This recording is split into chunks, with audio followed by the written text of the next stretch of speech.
Hello tout le monde, j'espère que vous allez bien. On se retrouve dans une toute nouvelle vidéo sur ma chaîne Ose. Et aujourd'hui, j'avais trop envie de partager avec vous les astuces qui me permettent d'être plus productive au quotidien.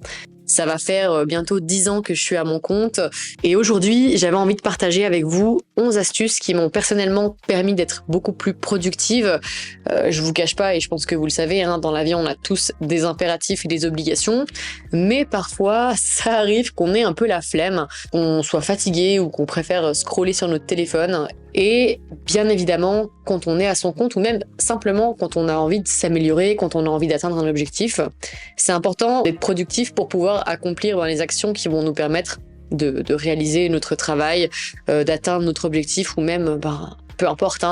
Avant de commencer cette vidéo, je t'invite à t'abonner, à me laisser un petit like et pourquoi pas venir me partager quelles sont tes astuces à toi pour être plus productif aussi. Ça soutient énormément mon travail, ça permet de le mettre en avant et de booster mon algorithme. Donc vraiment, n'hésite pas si tu as quelques minutes à le faire. Et on va commencer cette vidéo. Donc, premier conseil que j'aimerais partager avec vous, j'ai trouvé un petit peu logique de mettre celle-ci en premier plan, c'est d'avoir un rituel dès le matin. Alors, quand je parle de rituel, attention, c'est pas un truc de fou, mais ça serait déjà de vous mettre en priorité. Prendre le temps de petit déjeuner, prendre le temps, pourquoi pas, de lire un bouquin, écouter un podcast. Je pense que ça conditionne déjà votre journée en vous mettant en premier plan et c'est super important. Personnellement, ça va faire des années que je me réveille 2 à 3 heures avant de commencer le boulot pour avoir le temps de faire mon lit, le temps de m'organiser et surtout de pas partir dans le rush au job. Donc ça, c'est vrai que c'est devenu vraiment un indispensable pour moi aujourd'hui. Et si je peux vraiment vous donner une des meilleures habitudes pour moi, ça a été de prendre le temps dès le matin. Conseil numéro 2, j'ai nommé « Range ton appart ». Pour la simple et bonne raison que si c'est le bordel autour de toi, je pense que tu comprendras que ça va être difficile justement d'être productif. D'ailleurs, je sais plus dans quelle étude c'était, mais il disait que si on avait une cuisine en bordel et pas rangée, ça pouvait fortement vous inciter à grignoter. Et franchement, ça m'étonne même pas. J'ai l'impression que plus on a un espace qui est clair autour de soi, plus chaque chose a sa place aussi, et moins de ce fait on est désorganisé. Je vous conseille vraiment d'acheter des boîtes de rangement et d'essayer de faire en sorte que chaque chose ait sa place. Déjà, ça va vous faire gagner énormément de temps parce que si vous êtes sans arrêt en train de chercher ce dont vous avez besoin, où mettre les choses, ça va vous encombrer l'esprit et ça va vous empêcher d'être productif. Conseil numéro 3, ça va être arrête de scroller. Donc, je suis complètement d'accord, c'est plus facile à dire qu'à faire. Je scrolle aussi, ça m'arrive quotidiennement, mais il existe aujourd'hui sur votre téléphone des réglages qui vous permettent de limiter votre temps d'écran, surtout à certaines applications comme Instagram, Facebook, Snapchat, et vraiment de se rendre compte que ce temps-là qu'on met dans les réseaux sociaux à juste bêtement scroller, c'est du temps qu'on pourrait utiliser pour être productif dans d'autres choses. Et moi, 2 petites astuces que j'applique aussi là-dedans, c'est justement de m'autoriser à scroller une fois que j'ai fait tout ce que je devais faire d'important dans ma journée. J'essaie pas de me laisser influencer par ça. Et surtout, d'utiliser les réseaux sociaux pour m'inspirer et me motiver, et puis pas l'inverse. Je sais que parfois, c'est pas facile quand on est sur ces plateformes, on se compare, on a l'impression qu'on n'arrivera jamais à atteindre ce qu'on voit parce que tout est lisse, tout est beau, tout est parfait. Et c'est vrai que ça peut vite nous faire complexer, nous faire culpabiliser et nous rendre mal. Alors, si vous êtes sensible à ça, moi, je vous conseille vraiment d'essayer de mettre des limites avec le fait de scroller les réseaux sociaux. En conseil numéro 4, et ça, c'est vraiment quelque chose qui, moi, personnellement, m'a changé la vie, c'est le fait d'écrire vos idées. C'est vrai que des fois, on se dit « Ah, je l'ai pensé. Ah, je l'ai pensé. Donc, je vais m'en souvenir. » Mais en fait, on fait parfois tellement de choses, on a tellement l'esprit absorbé que on peut justement laisser partir parfois certaines bonnes idées. Et je vous apprends rien, si on veut être productif, on a aussi besoin d'avoir des idées. Donc les écrire dans un premier temps, c'est déjà très bien. Et ensuite de ça, on conseille numéro 5, et moi c'est quelque chose qui m'aide énormément, c'est faire une liste de choses à faire. Et quand je parle de faire une liste de choses à faire, c'est de noter ce qui est le plus important à faire, certes, mais de noter aussi toutes les petites tâches polluantes qui vous pompent votre énergie. Je vous donne un exemple tout bête, mais parfois on a un téléphone à faire, que ce soit pour les assurances ou que sais-je, et en fait on sait qu'il faut le faire, mais on le fait pas parce qu'on trouve des excuses, on procrastine. Mais le fait de l'écrire à un endroit, ça permet déjà de déposer l'information, donc de se dépolluer l'esprit, mais surtout de passer devant ce carnet de choses à faire toute la journée. Ça va vous permettre de vous dire « Ah, tiens, là j'ai 5 minutes, et si je faisais ce téléphone ?» Et une fois que l'action est faite, je vous invite même à la biffer, comme ça vous montre aussi que vous faites des choses et que vous êtes actif. Je pense qu'on a tous ce truc d'avoir l'impression qu'on en fait jamais assez. Ben là, ça permet aussi de prendre conscience qu'on en fait assez. Mais ça peut être encore un autre thème de vidéo. En conseil numéro 6, j'ai nommé avoir un sas de décompression quotidien.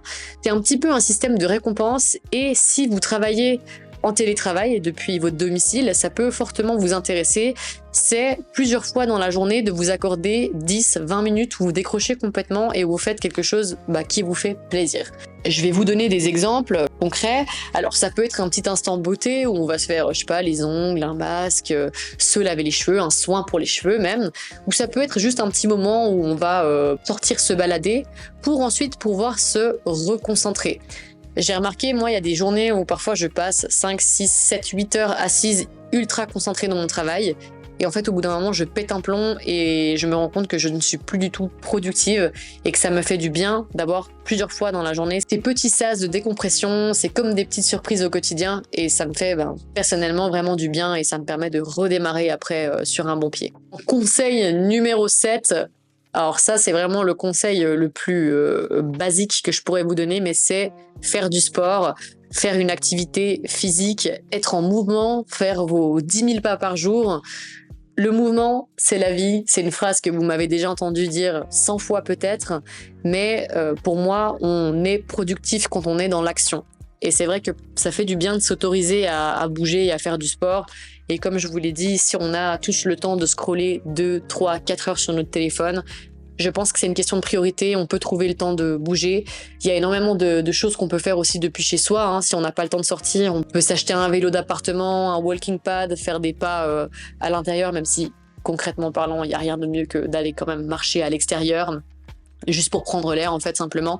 Le fait d'être actif, c'est vraiment quelque chose qui va vous permettre d'être plus productif. Et on se rend pas compte, mais il y a beaucoup de personnes qui se réveillent dès le matin, qui se lèvent de leur lit, qui font ascenseur, voiture, bureau, et la même chose en sens inverse en rentrant le soir, et qui en fait, à la fin de la journée, n'ont pas bougé. Et ça, franchement, sur du long terme, c'est hyper néfaste et je dis souvent que la majorité des personnes qui sont en surpoids hors facteur maladie ou troubles alimentaires sont des personnes qui ont simplement une mauvaise hygiène de vie et qui souffrent justement d'un manque d'activité au quotidien. Alors bougez votre corps, c'est le plus important.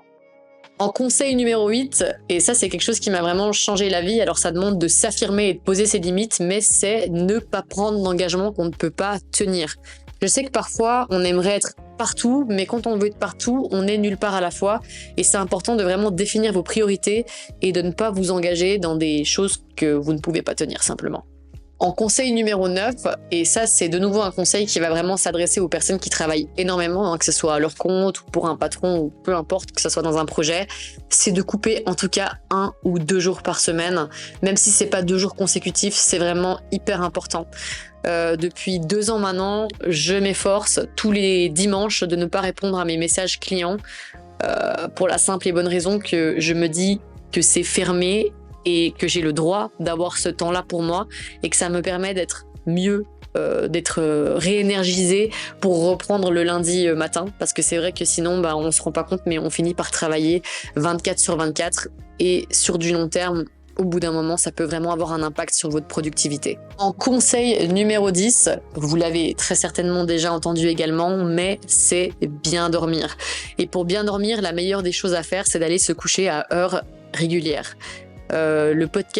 L'avant-dernier podcast que j'ai fait, je parle justement de l'importance de bien dormir et de pourquoi ça peut vous aider dans votre objectif de perte de poids, mais ça va aussi avoir un impact sur votre productivité parce que c'est aussi là où vous allez refaire le stock d'énergie. Et votre corps, il fonctionne à base d'habitude. Plus vous allez vous coucher à heure régulière et plus vous aurez de facilité à vous endormir. Et aussi, de ce fait, plus vous allez pouvoir vous réveiller à heure régulière, hein. Ça fonctionne dans un sens et dans l'autre. Moi, ça fait peut-être 4 ans maintenant, je dirais, que tous les matins, je me réveille naturellement sans réveil. Donc, je vous rassure, je mets toujours un réveil de secours quand même. Mais j'arrive à me réveiller sans avoir besoin de mettre une sonnerie, un rappel.